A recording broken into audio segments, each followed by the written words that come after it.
חמישי שמח, איזה כיף שחזרתם לערוץ שלי. כן, יום חמישי שמח. כן, אנחנו משנים לוז, הסרטונים שלי מתחילים לעלות בימי שני וחמישי.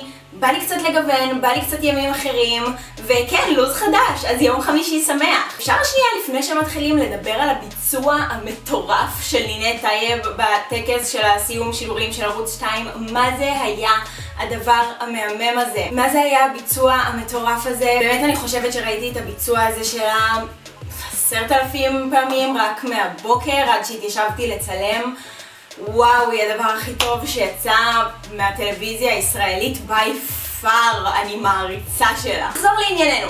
כמו שאתם מכירים אותי בזמן האחרון, אני מאוד אוהבת לשחק עם השיער שלי. מאז שהסתפרתי בעיקר, אני לפעמים פחות מתחברת לאיך שהשיער שלי נראה שאני בדיוק יוצאת מהמקלחת, ואני מרגישה שאני צריכה להחליק אותו, לסלסל אותו, לעשות איתו משהו כדי שהוא טיפה יקבל צורה, כי עדיין בא לי ללכת איתו פזור. אני מאוד אוהבת את המראה של השיער המעט מטולטל, מעט מסולסל הזה, והיה לוקח לי כל כך הרבה זמן לעשות את זה, והרבה פעמים הייתי מוותרת על לסלסל את השיער שלי רק בגלל כמות הזמן שהדבר הזה היה דורש ממני. תמונה שראיתי בפינטרסט העלתה לי רעיון לנסות ליצור את הגלים האלה בשיטה הכי קלה ופשוטה שאני מצאתי או ניסיתי בחיים שלי. באמת שאני יצרתי את הדבר הזה עכשיו משוט אחד מהמצלמה שלקח פחות מ7 דקות. זה הדבר הכי פשוט והכי קלי לעשות בשיער בעולם. אני עושה את זה מלא לאחרונה, אני מתה על זה. ואני לגמרי קוראת לזה שיטת טלטלים לעצלנים או גלים בשיער לעצלנים, כי זה באמת כלום עבודה וזה נראה זה נראה כאילו השקעת שעות בבוקר על השיער שלך. אז כן, אם תרצו לראות איך אני עשיתי את הדבר הזה בפחות מ7 דקות הרגע בחדר שלי, אז תמשיכו לצפות בסרטון. הרבה פעמים שמתי לב שאני באה לסלסל את השיער שלי, שאו שאני מתחילה את הטלטלים גבוה מדי, או שאני מתחילה את הטלטלים נמוך מדי, וזה היה לוקח לי שעות בבוקר להתארגן ולנסות לארגן את השיער. השיטה הכי חכמה שמצאתי מהפינטרסט, שניסיתי אותה והיא עובדת בשבילי מושלם בשבועות האחרונים, היא לקחת גומיה לשיער ופשוט לעשות קוקו. אני לוקחת מסלסל לשיער, ספציפית המסלסל שלי הוא מהמיקה, באמת שכל מסלסל שיש לכם בבית יכול לעבוד. רצוי לפני זה להניח מגן חום או משהו על השיער. אני הראיתי לכם בוולוג שלי לא מזמן שהשתמשתי באיזשהו מגן חום ספרי כזה, והוא ממש התפוצץ עליי לפני כמה ימים, אז אין לי יותר מגן חום בבית, בגלל זה לא שמתי, אבל בדרך כלל הייתי ממליצה לשים. אני בעצם מחלקת קבוצות שיער מתוך הקוקו שלי לקבוצות לא יותר מדי קטנות ולא יותר מדי גדולות, ועושה מהם טלטלים. הקבוצות שיער לא חייבות להיות ממש זהות אחת לשנייה. ברור לי שהשיערות מתוך הקבוצות שיער האלה מגיעות ממקומות שונים בראש שלי, ובגלל זה גם יוצר בסופו של דבר מראה שהוא מאוד טבעי, כאילו הגלים האלה הם גלים שלי ולא גלים שעשיתי באופן סינתטי בעזרת מסלסל. אני ממש ממש אוהבת את זה. אני חוזרת על התהליך הזה 3, 4, 5 פעמים, משהו כזה, כי באמת השיער שלי מאוד דק ודליל, אבל מי שיש לה שיער יותר עבה תצטרך לעשות את זה קצת יותר פעמים.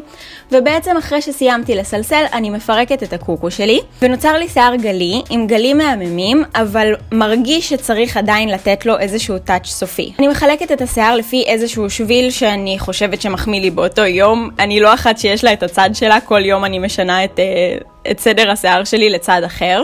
ובעצם לפי סידור השיער שלי, אני לוקחת את קבוצת השיער הכי דומיננטית, שהיא מהחלק הגדול מקדימה, ורק אותה מסלסלת פעם אחת, כי בעצם אני צריכה שהחלק הזה יהיה עם טלטל שהוא פונה החוצה מהפנים שלי, כדי שזה יסתדר יותר טוב ומסגר את הפנים שלי בצורה יותר יפה. אני עושה רק את הטלטל הספציפי הזה בצורה שהיא מבוקרת, שאר הטלטלים אני לא נוגעת בהם בכלל, ובעצם זה הדבר האחרון שאני עושה עם המסלסל שלי. אני קצת משחקת עם הטלטלים, קצת מנסה לתת לשיער שלי יותר נפח, קצת לסדר דברים במקום, אבל בעצם בזה סיימתי להשתמש במסלסל, והדבר היחידי שאני עושה מעכשיו והלאה הוא רק כמה תנועות ידיים כדי לסדר את כל השערות שאני רוצה במקום שאני רוצה שהם יהיו בו. הרבה פעמים מה שאני אוהבת לעשות זה שאם אני משקיעה בטלטל הזה החיצוני, כל יום אני בוחרת צד אחר, הרבה פעמים את הצד השני אני אתפוס ככה עם איזושהי סיכה, זה נותן איזשהו לוק קצת יותר אג'י, מגניב כזה, אבל היום לא כל כך בא לי. אני גם יוצאת ללימודים,